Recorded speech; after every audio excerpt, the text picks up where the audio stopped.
Salut à tous et bienvenue dans cette vidéo d'analyse de la 7ème journée de l'ATP Finals 2020. Ça y est, nous en sommes déjà aux demi-finales de la compétition. Après 6 journées de phase de groupe où les 8 meilleurs joueurs mondiaux se sont affrontés, nous avons déjà enfin la liste du quatuor final qui va s'affronter pour le titre de maître de l'année 2020, de cette très bizarre année 2020. Les 4 dernières en lice, c'est intéressant de se dire déjà qu'il n'y en a qu'un seul qui a déjà remporté le titre. Euh, Nadal qui a déjà été en finale mais l'a jamais remporté.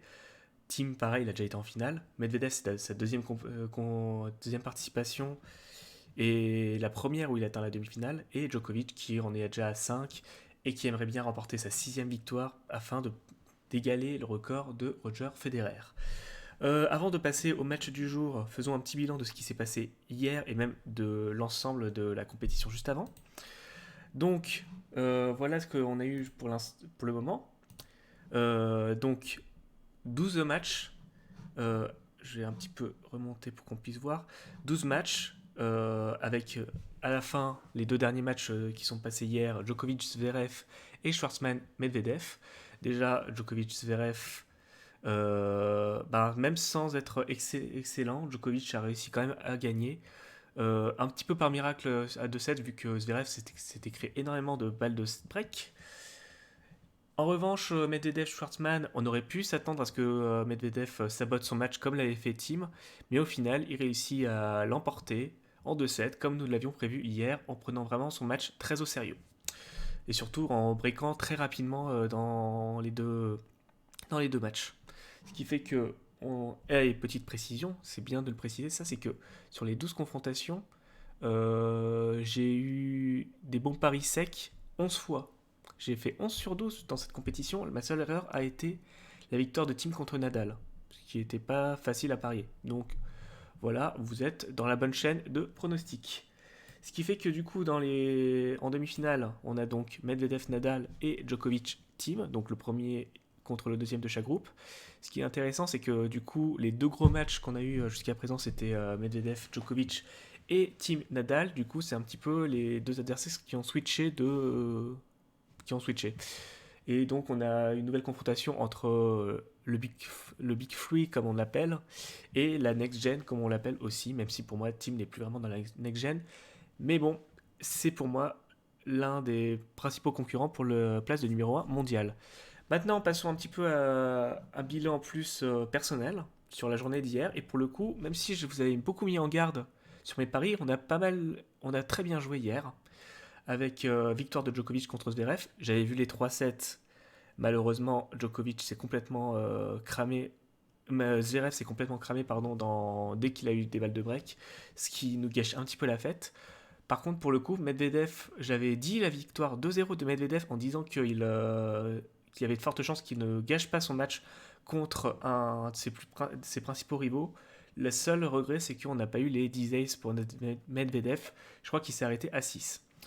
Mais le premier combiné passe. Djokovic et 2-7 pour Medvedev. Malheureusement, Djokovic-Zverev, ça n'a pas atteint les 23 jeux. Donc la cote de 3 n'a pas été atteinte. Voilà pour les bilans d'hier. Maintenant, je vous propose qu'on passe aux deux matchs du jour. En commençant par le match de 15 h. Dominic Thiem contre Novak Djokovic, le numéro 1 mondial contre le numéro 3 mondial. Déjà, ce qui est bien de signaler, c'est que la cote est très déséquilibrée. C'est Djokovic qui est favori à 1,56, tandis que Thiem est à 2,45. Pourtant, voilà, tout le monde sera d'accord pour dire que Thiem a été beaucoup plus convaincant dans cette compétition, avec des victoires assez ouf, genre contre Nadal tout simplement, où il gagne en 2 tie-break. Mais voilà, Djokovic, ça peut être du très bon en demi-finale. Il peut vouloir rehausser le ton par la suite. On sait de quoi est capable le Serbe. Il est complètement capable de revenir à fond. C'est sans doute pour ça que la cote est aussi déséquilibrée de la part de Djokovic. Et de toute façon, on verra aussi dans le match suivant. Je pense que ceux qui n'ont pas suivi la compétition vont partir sur Djokovic-Nadal et ceux qui ont suivi la compétition vont partir sur Team Medvedev. Donc voilà, moi, vers qui je pars. Alors, il y a plusieurs choses à constater. Déjà dans les confrontations directes, c'est domination de Djokovic, mais sur 2019, depuis 2019, donc si on prend que les 2 dernières années, c'est beaucoup plus équilibré avec du 2-2, et j'ai même envie de dire du 3-1, parce que leur dernière confrontation, c'était à l'Open d'Australie de cette année, c'était la finale de l'Open d'Australie de cette année, et si on prend seulement les 3 premiers sets, c'est Team qui gagne. Donc est-ce qu'on peut estimer que c'est du 3-1 et que du coup, il me semble il y avait un match de l'ATP Finals de l'année dernière là-dedans, qui est d'ailleurs la seule vraie victoire de team sur dur contre Djokovic, donc sur une surface qui est identique. Du coup, ça se voit que le team d'avant 2018 est différent du team d'après 2019, ce qui peut s'expliquer par le fait qu'il s'est beaucoup amélioré sur du dur. La stat pour team sur cette surface s'est beaucoup améliorée, et du coup, bah, ces confrontations directes, il faut mieux prendre ceux des 4 derniers matchs, sachant que la seule défaite de team contre Djokovic, c'était en demi-finale de Madrid, qui s'est joué sur 2 tie-breaks. Donc voilà, la confrontation directe, c'est un faux indice. En vrai, c'est plus team qui est dominant là-dessus. En ce qui concerne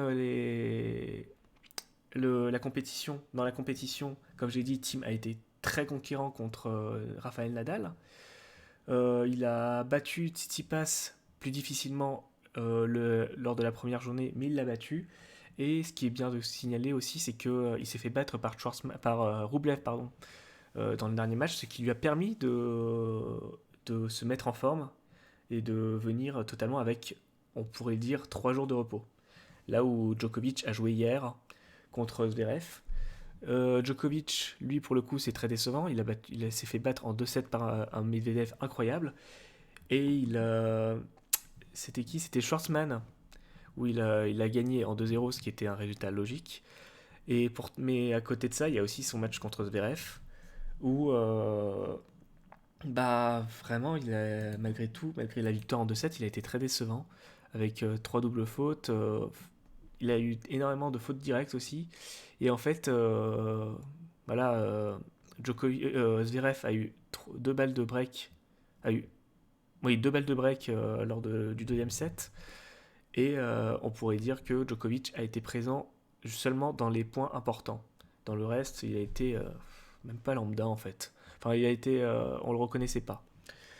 Donc, et ce qui est important de signaler aussi, c'est que si j'arrive à jouer aussi bien qu'aujourd'hui, et si je me présente avec un tennis de haute qualité, je pense que j'ai une bonne chance de gagner.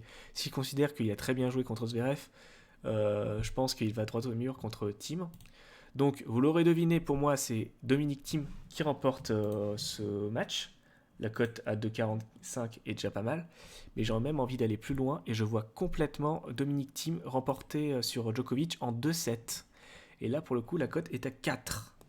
Est-ce que ça vaut le coup? Est-ce que on peut se contenter d'une victoire de Thiem à 2,45, qui est déjà pas mal, ou voire même simplement d'un set pour Thiem à 1,44, ce qui se combine très bien.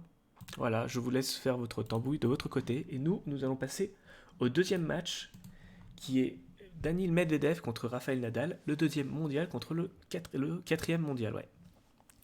Alors, tout comme le match précédent, c'est Rafael Nadal qui domine les confrontations directes. 3-0, 3-0 sur dur. Donc là, clairement, et en plus, c'est des matchs de 2019. Après, parmi ces matchs-là, il y a l'ATP Finals de l'année dernière, et on sait que Medvedev est complètement passé à côté de cette compétition, mais c'est pas mal de le noter. Après, je pense qu'on va un petit peu mettre les confrontations directes de côté, parce qu'à côté de ça, qu'est-ce qu'on a? On a un Medvedev qui est impressionnant, qui n'a pas perdu un match depuis le 30 octobre dernier.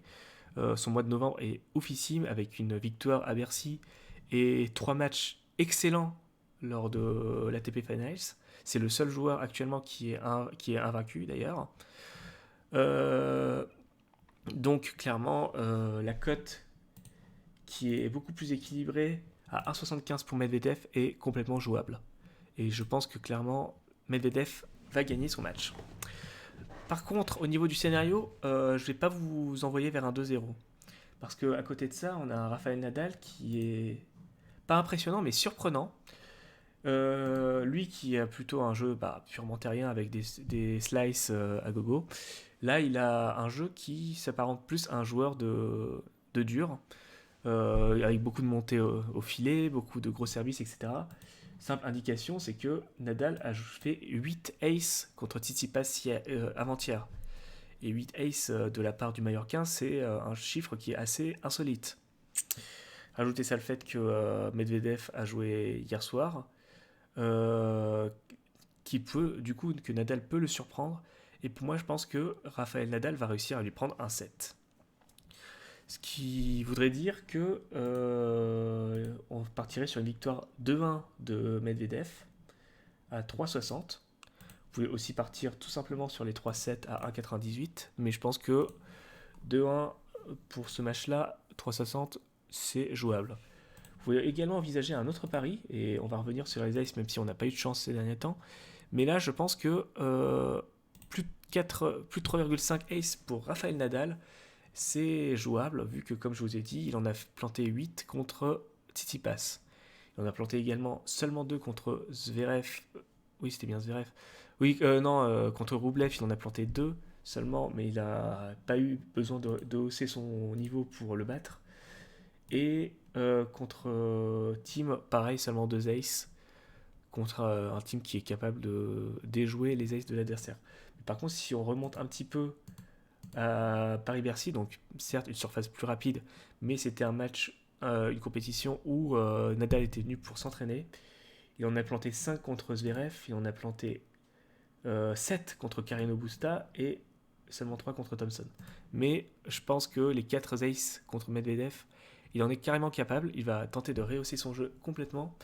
Et voilà, je pense qu'on aura que parmi ces deux matchs, la grosse compétition, ce sera vraiment entre Nadal et Medvedev. Donc voilà pour mes paris. Pour faire le bilan, du coup, comme je vous ai dit, victoire de Team à 2,45. Vous pouvez également tenter la victoire de Team 2-0 à 4. Et pour le match de Medvedev, je pense encore que ce sera la victoire de Medvedev qui va primer à 1,75 pour une belle finale Medvedev-Team dont on attend et qui pourrait vraiment être la finale qui mettra à la retraite le Big Three. Je vois également un match en 3-7 avec la victoire de Medvedev, donc 2-1 à 3,60.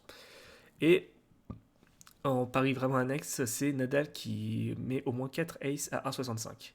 Je vous propose également 3 combinés à 3 niveaux différents, un safe, enfin relativement safe, un moyen et un vraiment si vous voulez vraiment tenter le coup. Un set pour Medvedev plus Team à 2,52 en profitant du fait que la cote pour... Alors je crois que je me suis planté en fait. Ah oui, attendez, je me suis planté pour celui-là. Oui, je voulais mettre la victoire de Medvedev. Non, non. Autant pour moi, j'ai mis ça parce que pour moi, Team va battre Djokovic et Medvedev va au moins assurer un ace, un set, pardon, donc 2,52. Vous pouvez également tenter les deux cotes en sec, Medvedev et Team, et donc vous misez sur une finale Medvedev Team à 4,29. Et enfin, si vous voulez rajouter les scores exacts, c'est-à-dire Team en 2-7 et Medvedev en 3-7, alors là, ce sera la plus grosse cote que j'aurais jamais proposée dans cette chaîne pour l'instant. Elle est à 14,40. Donc voilà, merci d'avoir suivi cette vidéo. Vous êtes presque 70 à me suivre, à vous être abonné à la chaîne.